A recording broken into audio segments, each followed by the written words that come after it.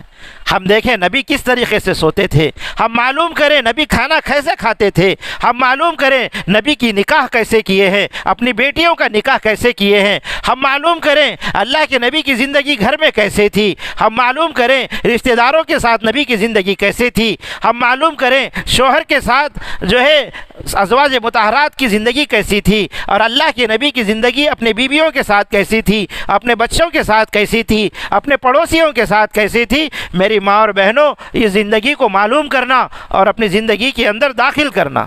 آج ہم نے ڈراموں کو دیکھ کر ڈراموں کی تہذیب کو زندگی میں لایا ہے، ڈراموں کو دیکھ کر ان جیسے لباس ہم پہنتے ہیں، ڈراموں کو دیکھ کر اس جیسی تہذیب پر ہم اپنی زندگی کو گزارنے کو فخر محسوس کر رہے ہیں۔ تو میری ماں اور بہنوں، یہ ناکامی والا راستہ نہیں تو کون سا راستہ ہے؟ المرء مع من احب۔ ہم اس حدیث پر اپنی زندگیوں میں ایک مرتبہ جھانک کے دیکھنا چاہیے کہ میں محبت کس سے کر رہا ہوں، اس سے کر رہا ہوں تو اس کے ساتھ میرا آخرت میں ٹھکانہ ہوگا۔ ناچنے والوں سے محبت، کھیلنے والوں سے محبت، ڈرامہ کرنے والوں سے محبت، کل قیامت کے ساتھ ان کے ساتھ جہنم میں جانا یہ ہمارے لیے مقدر ہوگا۔ اور ہم نبی اور صحابہ اور صحابیات ازواج مطہرات کے طریقے پر زندگی گزار رہے ہیں تو ان کے ساتھ جنت میں جانا ہمارا یقینی ہے۔ ہم سوچیں، محاسبہ کریں اپنی زندگیوں کا، ہم اپنے جو ہے شب و روز پہ ایک نگاہ ڈالیں کہ ہماری زندگیاں کیسی ہیں۔ جنہوں نے زندگی کو گزارا، مرتے وقت بھی نبی کی سنت سامنے تھی۔ حضرت شبلی علیہ الرحمہ کا آخری وقت ہے، حالت سکرات ہے، وضو کر رہے ہیں کہ میں وضو کراؤں، لوگوں نے وضو کرایا تو خلال رہ گیا داڑھی میں خلال کرنا یہ بھی سنت ہے۔ تو جو ہے محسوس ہوا حالت سکرات میں کہ ایک سنت میری چھوٹی ہوئی ہے، کہا کہ مجھے پھر سے وضو کراؤ۔ لوگوں نے کہا حضرت آپ ایسی حالت میں اپنے آپ کو تکلیف میں کیوں ڈال رہے ہیں؟ تو فرمایا کہ میں اس حالت میں چلا جاؤں اور میرا نبی مجھ سے پوچھے کہ دنیا سے تو آیا ہے، میری سنت کو چھوڑ کے آیا ہے، تو میں اپنے نبی کو چہرہ دکھانے کے لائق نہیں رہوں گا۔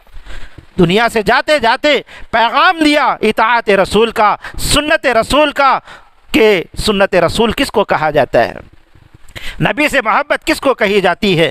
یہ پیغام میری ماں اور بہنوں وقت کے خطبوں نے، اولیاء اللہ نے امت کو دے کر بتایا ہے کہ زندگی کے ہر چیز میں نبی کی سنت کو تلاش کرتے تھے۔ قاسم نانوتوی رحمۃ اللہ علیہ ہندوستان کی آزادی میں بڑھ چڑھ کر حصہ لیے۔ انگریز افسر نے وارنٹ جاری کر دیا، حکم سنا دیا کہ قاسم نانوتوی رحمۃ اللہ علیہ کو جہاں بھی ہے تلاش کر کے پھانسی دے دی جائے، اور ان کا موت کا پروانہ لکھ دیا۔ حضرت 3 دن تک روپوش رہے، چھپتے رہے، چوتھے دن باہر نکل آئے تو لوگوں نے پوچھا حضرت آپ کا تو وارنٹ جاری ہے کہ آپ کو پھانسی دی جائے گی اور آپ کھلے عام پھر رہے ہیں۔ تو قربان جائیے قاسم نانوتوی رحمۃ اللہ علیہ پر کہ کہنے لگے کہ میں نے اپنے نبی پاک صلی اللہ علیہ وسلم کی سیرت اور زندگی میں ایسے موقع پر زندگی کو تلاش کیا تو اللہ کے نبی صلی اللہ علیہ وسلم سفر ہجرت کے موقع پر 3 دن غار ثور میں روپوش ہوئے ہیں، چھپے ہوئے ہیں۔ چوتھا دن نبی کا نہیں ملتا کہ آپ چھپے ہوں۔ میرا چوتھا دن چھپنا نبی کی سنت کے خلاف ہوگا، اس لیے میں اپنی جان کی پرواہ نہیں کرتا، کہیں نبی کی سنت نہ چھوٹ جائے، جو ہے باہر نکل آئے۔ تو اللہ تعالیٰ نے آپ کی سنت کو پورا کرنے کی وجہ سے وہ وارنٹ جاری کیے ہوئے کی موت قرار دے دی، وہ مر گیا۔ جو حکم سنا دیا گیا تھا وہ منسوخ ہو گیا۔ تو ہمارے اولیاء اللہ نے، ہمارے اکابر نے، ہمارے اسلاف نے سیرت پر زندگی کو گزار کر ایک نمونہ، ایک پیغام دیا۔ ایسے موقع پر کہ زندگی کے جہاں پر موت کے لالے پڑے ہوئے ہیں وہاں پر سنت کو پورا کیا۔ ہم کھانا کھاتے وقت سنت کو پورا نہیں کرتے، میٹھا کھانے کا طریقہ ہمیں پتہ نہیں ہے، کھانا کھانے کا طریقہ ہمیں معلوم نہیں ہے۔ آج ہم ان جی کی خواہشوں کو بھی سنت کے طریقے پہ لانے کو تیار نہیں، جبکہ موت کی تلواریں لٹک رہی ہے سنت کو سنت کے اوپر زندگی کو گزار کر امت کو پیغام دیا کہ نبی کی اطاعت نبی کی اطاعت کس کو کہتے ہیں، نبی کی سنت کس کو کہتے ہیں، اس پر عمل کر کے بتایا۔ حسین احمد مدنی رحمۃ اللہ علیہ ریشمی رومال کی تحریک جنہوں نے نکالی ہندوستان کی آزادی میں، بڑے اللہ والے، بڑے محدث گزرے ہیں، اتنا بڑا مقام ہے، نبی پاک صلی اللہ علیہ وسلم کے روضے اقدس پر بیٹھ کر بخاری شریف پڑھاتے تھے اور یوں کہتے تھے کہ اس خبر والے نے یوں کہا ہے۔ وہ بڑا مقام شیخ العرب والعجم کے لقب سے آپ کو جو ہے لقب سے نوازا گیا، اتنی بڑی شخصیت ہے۔ آپ کے داڑھ میں درد ہوا، تکلیف ہوئی تو اس زمانے میں، آج بھی لوگ کرتے ہیں کہ داڑھ میں درد ہوتا تھا تو لونگ رکھا کرتے تھے، آپ نے اپنے خادم سے لونگ منگوائی کہ لونگ لے آؤ، داڑھ میں درد ہو رہا ہے، تو اس نے ایک لونگ لے کر آئی تو آپ نے اس کو ڈانٹا تو اس سے یوں کہا کہ تمہیں پتہ نہیں، نبی کوئی چیز جو ہے، نبی جب کوئی چیز پسند کرتے تھے ایک نہیں کئی لے کر آیا تو آپ نے فرمایا طاق عدد میں لے کر آؤ، کیونکہ نبی کی سنت ہے۔ آپ نے 3 لونگ لیے اور بے وجہ نہیں تھا تو بھی بے وجہ آپ نے داڑھوں میں رکھ کر سنت پر عمل کر کے بتایا کہ میرے نبی کو 3 عدد میں جو ہے چیزیں محبوب تھی، اس لیے میں بھی 3 عدد میں چیزوں کو لے کر اپنے اندر جو ہے میں اس سے استفادہ کروں گا۔ یہ میری ماں اور بہنوں عمل کرنے والی چیزوں کو بھی کر کے بتایا۔ عبداللہ ایک صحابی ہیں، حضرت عبداللہ ابن عمر رضی اللہ عنہ، گھوڑے پہ سوار ہیں، جنگل سے گزر رہے ہیں، گزرتے گزرتے اچانک نیچے اترے اور ایک جھاڑی میں بیٹھے اور اٹھ کر آئے، نہ اپنے کپڑے کھولے نہ اتارے، آ کر پھر گھوڑے کی پیٹھ پر سوار ہو گئے۔ لوگوں نے کہا حضرت آپ نے یہاں پر استنجا تو نہیں کیا، پیشاب کی اور دوسری ضرورتیں استنجا کی آپ کو نہیں ہوئی، لیکن آپ یہاں اترے اور بیٹھے اور اپنے گھوڑے پہ سوار ہوئے۔ قربان جائیے صحابہ کے اس عمل پر۔ کہنے لگے کہ میں نے اللہ کے نبی صلی اللہ علیہ وسلم کو دیکھا، آپ کے ساتھ میں سفر میں تھا، اس جھاڑی سے گزرے، آپ کو استنجا کی ضرورت محسوس ہوئی تو اللہ کے نبی یہاں پر بیٹھے تھے، میرا دل گوارا نہیں کیا کہ میں یہاں سے گزروں اور نبی کے جیسا عمل کر کے نہ نکلوں، اگرچہ مجھے ضرورت اس بات کی نہیں تھی، کم از کم اس کی مشابہت تو میں کر لوں۔ تو یہ زندگیاں میری ماں اور بہنوں صحابہ کی، تابعین کی، ان کی زندگیوں کے اندر تھی۔ اپنی زندگی کے اندر ان چیزوں کو لے کر آنا، خلاف سنت زندگی گزارنے سے میری ماں اور بہنوں نبی کو تکلیف ہوتی ہے، نبی کو تکلیف ہوتی ہے۔ ہر پیر اور جمعرات کو اس نبی کو ان کی امت کے اعمال پیش ہوتے ہیں، اعمال پیش ہوتے ہیں تو نبی کو اس کی تکلیف بھی ہوتی ہے۔ ہندوستان میں فارسی کے بہت بڑے شاعر گزرے ہیں، انہوں نے فارسی کے بہترین اشعار پڑھے ہیں، تو وہ اشعار ایران پہنچے۔ ایران میں ایک بہت بڑا شاعر تھا، اس شاعر نے اس اشعار کو سنے تو دل میں ان کا بہت بڑا مقام اور بہت محبت آ گئی کہ اتنے بڑے شاعر اور اتنے اچھے شعر بولنے والے سے میں ملاقات نہ کروں تو میری زندگی کا مقصد نہیں۔ غرض وہ ایران سے سفر کر کر ہندوستان آئے، معلوم کرتے کرتے کرتے پہنچے، وہ ایک حجام کی دکان میں بیٹھے ہوئے تھے اور اپنی داڑھی منڈوا رہے تھے۔ ان کو بڑا تعجب ہوا کہ اتنے اچھے اشعار انہوں نے نبی کی شان میں کہے ہیں اور ان کا عمل بالکل ان اشعار کے خلاف ہے۔ میں سمجھا تھا کوئی اللہ والے ہیں، دیندار ہیں، سنت رسول صلی اللہ علیہ وسلم ان کے چہرے پہ سجی ہوئی ہے، تو غرض ان سے ملاقات ہوئی تو کہا میں ایران سے آپ کے ان اشعار کو سن کر پڑھ کر آیا ہوں آپ سے ملنے کے لیے کہ آپ کو میں دیکھ رہا ہوں کہ آپ یہ کیا کر رہے ہیں، میرے دل کے اندر تو اتنا بڑا مقام ہے، آپ داڑھی مڑا رہے ہیں۔ تو انہوں نے، شاعر نے کہا کہ میں اپنی داڑھی مڑا رہا ہوں، کسی کے دل کو تو تکلیف نہیں پہنچا رہا ہوں، کس کے دل کو زخم تو نہیں دے رہا ہوں۔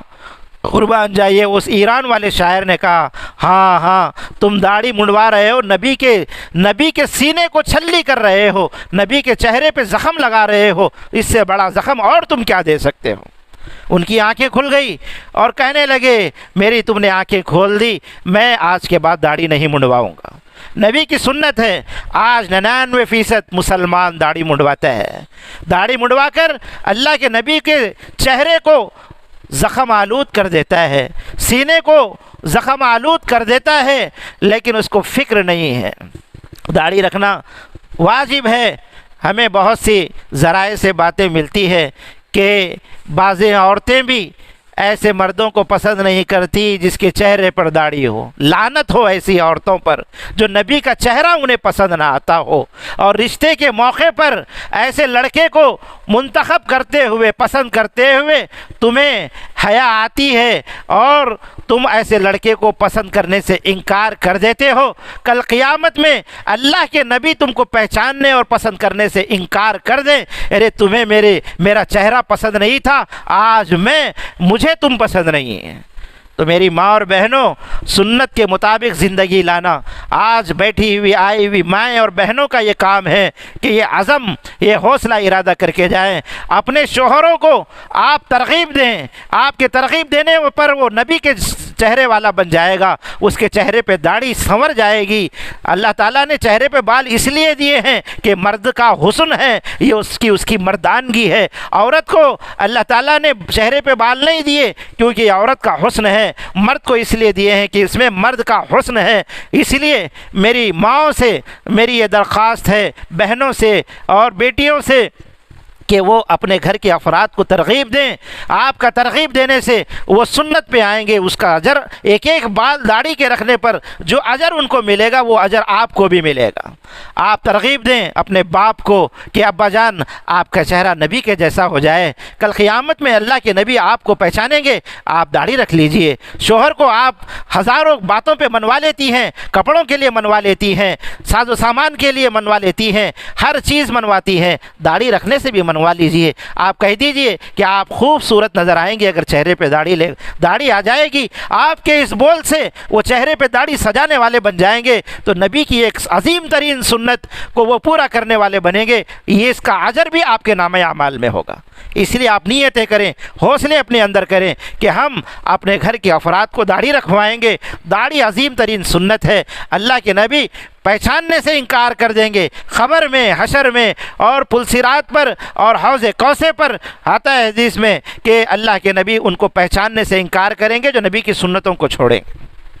اس لیے آج کا ہمارا یہ کہنا سننا جو ہے کامیاب ہو جائے گا اگر ہمارے گھر میں ایک فرد کے چہرے پر بھی داڑھی آ جائے گی۔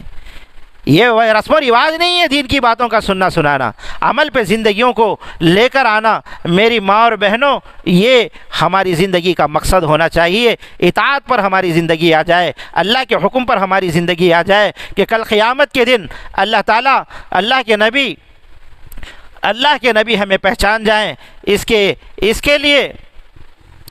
کے لیے ہمیں نبی کی سنتوں کو اپنی زندگی کے اندر لے کر آنا ہے، ہم کو نبی کی سنتوں کو معلوم کرنا ہے، نبی پاک صلی اللہ علیہ وسلم کا سچا پکا عاشق اور امتی ہم کو بننا ہے، کہ ایسا بننا ہے کہ ہم اکابر کی زندگیوں کو پڑھتے ہیں تو ایسے واقعات ہمیں ملتے ہیں کہ لکھا ہے کہ ایک آدمی اپنے ہاتھ میں پیسے کی تھیلی لے کر جا رہا تھا، پیسے کا بیگ لے کر جا رہا تھا، ایک چور نے دیکھا اور پیچھے سے دوڑ کر اس شخص سے جو ہمیانی تھی، تھیلی تھی پیسے کی جس میں جو ہے پیسے تھے، وہ لے کر بھاگ گیا۔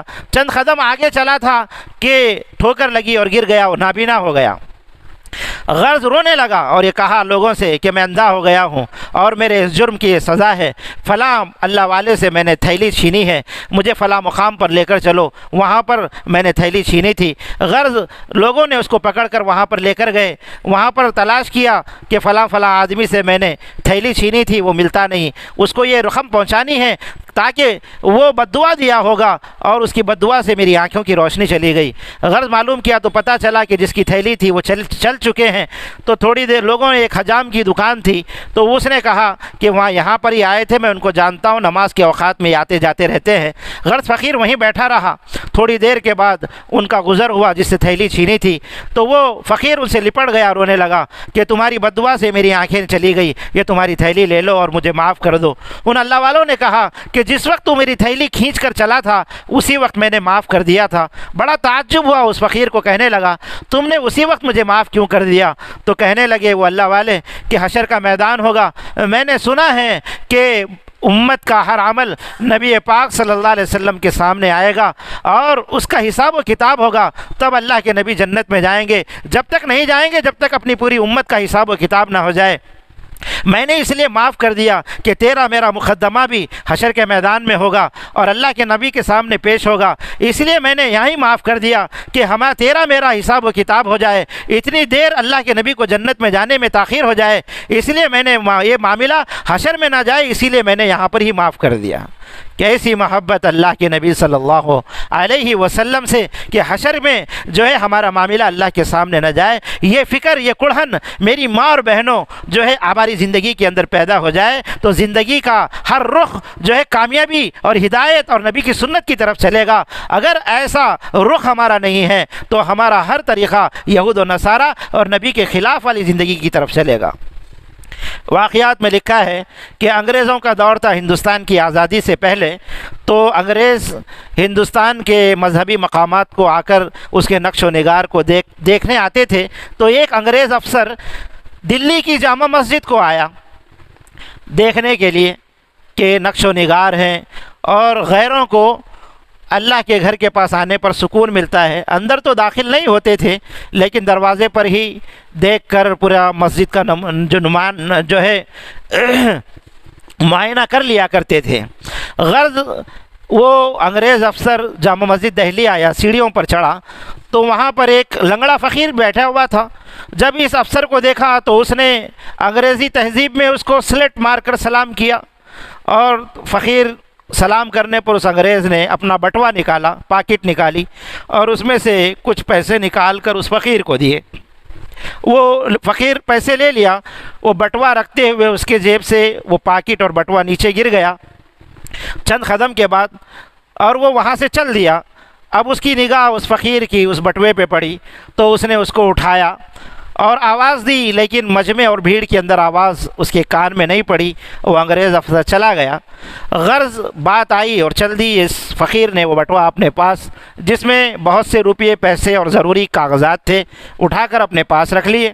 غرض وہ افسر اپنے گھر گیا تو ایک ہفتے کے بعد چھٹی ملی تو اس کی بیوی نے کہا کہ تم اکیلے ہی جامع مسجد دہلی دیکھ کر آئے، اب مجھے بھی لے جا کر جامع مسجد دہلی دکھا کر لے آؤ۔ بیوی کا اصرار ہوا تو انگریز افسر نے اپنی بیوی کو لیا اور جامع مسجد دہلی کی سیڑھیوں پر آیا تو دیکھا کہ وہ فقیر ہے وہیں پر بیٹھا ہوا۔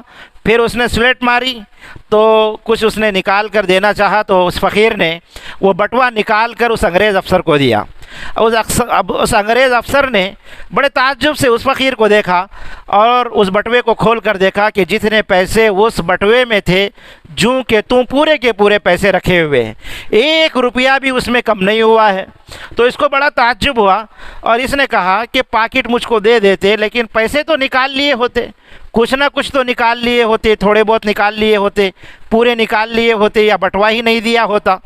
غرض اس نے افسر نے پوچھا کیا بات ہے، تم فقیر ہوتے ہوئے اتنے پیسے اس کے اندر رکھے ہوئے ہیں، تم چاہے تو رکھ لیتے اور نہ جو ہے آپ انکار کر دیتے کہ مجھے نہ ملا ہے،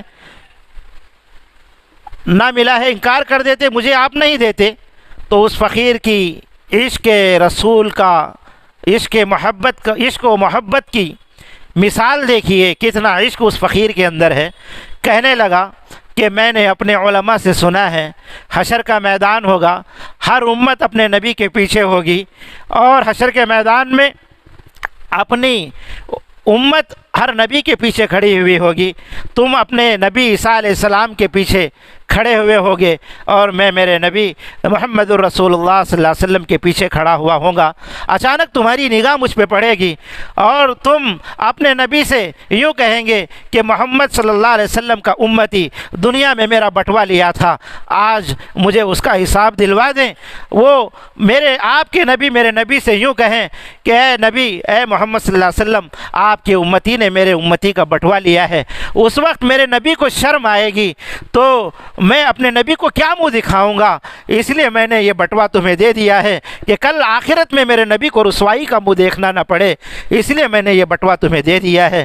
قربان جائیے اس فقیر کے عشق رسول پر، کاش ہمارا بھی عشق اتنا ایسا تو ہو جائے جتنا اس فقیر کا ہے۔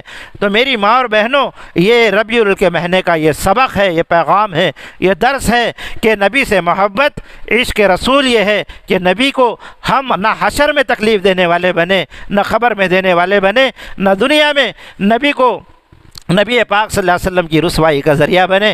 ہم اٹھے قیامت میں تو ہمارے نبی پہچان رہے ہوں گے، واہ واہ یہ میرا امتی ہے، اور کہیں کہ آجا میرے گلے لگ جا، تو نے میری سنتوں کو اپنی زندگی کے اندر لے کر آیا۔ تو یہ پیغام ماہ ربیع الاول کا پیغام ہے، ورنہ میری ماں اور بہنوں یہ ڈھکوسلے ہیں اور یہ جھوٹی محبتوں کے دعوے ہیں اور یہ تماشا ہے اور کچھ نہیں ہے، سرے بازار نبی کی محبت کا تماشا ہو رہا ہے، کیک کاٹے جا رہے ہیں۔ اگر یہی محبت ہوتی تو حضور صلی اللہ علیہ وسلم کی 23 سالہ زندگی، آپ نبوت کے مقام پر فائز ہونے کے بعد 23 مرتبہ 12 ربیع الاول آیا، لیکن اللہ کے نبی نے کوئی جشن نہیں منایا، کوئی خوشیاں نہیں منائی، کوئی پیغام اپنے صحابہ کو دیا کہ تم اپنے گھر میں مٹھائیاں میٹھے بناؤ، فاتحہ دلاؤ، کھاؤ کھلاؤ، شربت بانٹو، کوئی پیغام اللہ کے نبی نے 23 سالہ زندگی میں نہیں دیا۔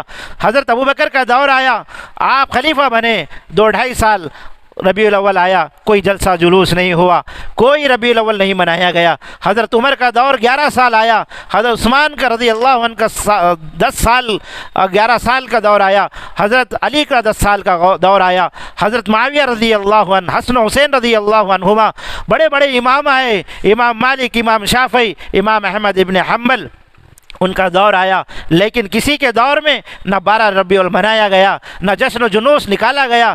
یہ جو ہے 6 صدی عیسوی میں، 6 صدی عیسوی میں تاریخ میں لکھا ہوا ہے کہ ایک عیسائی بادشاہ نے عیسیٰ علیہ السلام کا کرسمس کا ڈے منایا، ان کی پیدائش کو منایا، تو ایک مسلمان بادشاہ نے بھی ان کی نقالی میں نبی پاک صلی اللہ علیہ وسلم کا 12 ربیع الاول کو جشن و جلوس نکالا، یہیں سے اس کی ایجاد شروع ہوئی۔ دین کے اندر، شریعت کے اندر 12 ربیع الاول کے منانے کی کوئی اصلیت، کوئی حقیقت نہیں ہے، یہ سب کچھ جو ہے اغیار کے بنائے ہوئے طریقے ہیں۔ نبی سے محبت ہے تو نبی کے طریقے کو ہماری زندگی کے اندر لے کر آئیں۔ ہمارا ہر دن، ہر گھنٹہ، ہر مہینہ، ہر سال، ہر لمحہ یہ 12 ربیع الاول ہو اور نبی پاک صلی اللہ علیہ وسلم کی سیرت اور ان کی زندگی ہمارے لیے نمونہ ہے۔ اسی کے مطابق زندگی گزارنے پر میری ماں اور بہنوں کامیابی ہے، حقیقی معنی یہی ہے، حقیقی کامیابی، حقیقی عشق رسول یہ ہے، نبی کا طریقہ میری زندگی کے اندر آئے، نبی کے طریقے کو ہم اپنے گھر کے اندر پڑھیں، نبی کے طریقے کو اپنے بچوں کو سکھائیں، وہ سنت کی، شریعت کی شمائل ترمذی، نبی کی زندگی کے عادات و اطوار جو کتابوں میں محفوظ ہیں، ہم لا کر گھر میں پڑھیں تو صحیح۔ نبی کپڑے کیسے پہنتے تھے، نبی کپڑے کیسے اتارتے تھے، نبی صلی اللہ علیہ وسلم سوتے کیسے تھے،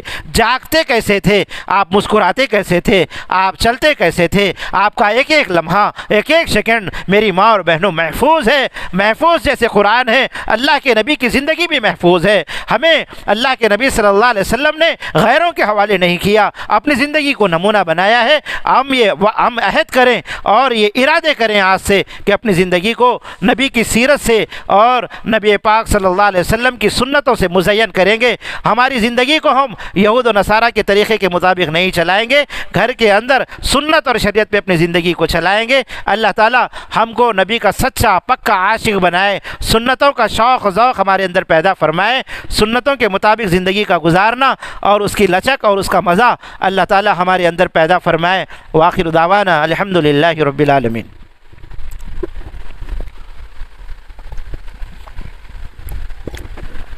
درود شریف پڑھ کے دعا کرو۔ اللہم لک الحمد کما ینبغی لجلال وجہک وعظیم سلطانک، سبحان اللہ بحمدہ عدد خلقی ورضا نفسی وزینت عرشی ومداد کلماتی، ربنا ظلمنا انفسنا وإن لم تغفر لنا وترحمنا لنکونن من الخاسرین، لنکونن من الخاسرین، لنکونن من الخاسرین۔ یا حی یا قیوم برحمتک نستغیث، یا حی یا قیوم برحمتک نستغیث، یا حی یا قیوم برحمتک نستغیث۔ ربنا ظلمنا انفسنا وإن لم تغفر لنا وترحمنا لنكونن من الخاسرين، لنكونن من الخاسرين۔ ربنا آتنا في الدنيا حسنة وفي الآخرة حسنة وقنا عذاب النار۔ اللهم إنا نسألك الهدى والتقى والعفاف والغنى، اللهم اغفر لنا قبل الموت وارحمنا عند الموت ولا تعذبنا بعد الموت ولا تحاسبنا يوم القيامة انك على كل شيء قدیر۔ اے اللہ ہمارے گناہوں کو معاف فرما، ہماری خطاؤں کو لغزشوں کو درگزر فرما۔ اے اللہ ہم نے اپنے نفسوں پہ بڑا ظلم کیا ہے۔ اے اللہ ہمارے جسم کے اے اللہ اعضاء گناہ گار ہیں۔ اے اللہ ہم خطاؤں میں ڈوبے ہوئے ہیں، گناہوں میں ڈوبے ہوئے ہیں، نہ تیرے حکم ہماری زندگی میں ہیں نہ تیرے نبی کے طریقے زندگی میں ہیں۔ مولا ہمارے اس جرم عظیم کو معاف فرما، ہمارے ان خطاؤں کو درگزر فرما۔ اے اللہ تیرے حکموں پہ چلنا آسان فرما، زندگی کے گزارنے میں نبی کے طریقوں سے محبت پیدا فرما، نبی کے طریقوں کو زندگی میں لانے کی توفیق عطا فرما۔ اے اللہ نبی کے طریقوں کو زندگی میں لانے کی توفیق عطا فرما۔ اے اللہ یہ ماہ مبارک آ کر ہمیں یہ پیغام دیتا ہے کہ تم نبی کا سچا عاشق بنو، سچا امتی بنو، نبی کے طریقوں کو زندگی میں لے کر آؤ۔ مولا ہم نے اس کے خلاف عمل کیے، ڈھکوسلے کیے، دکھاوے کیے، ریاکاریاں کی۔ مولا تیرے نبی کے نام کے چرچے تو بہت کیے۔ اے اللہ تجھ سے زیادہ تعریف کرنے والا کون ہے؟ اے اللہ تو نے قرآن میں تیرے نبی کی تعریف کبھی یاسین کہہ کے کی، کبھی طٰہٰ کہہ کے کی، کبھی مزمل کہہ کے پکارا، کتنے لاڑ کے ناموں سے تو نے پکارا، کبھی مدثر پکارا، کبھی ضحیٰ والضحیٰ فرمایا، کبھی واللیل اذا سجا فرمایا۔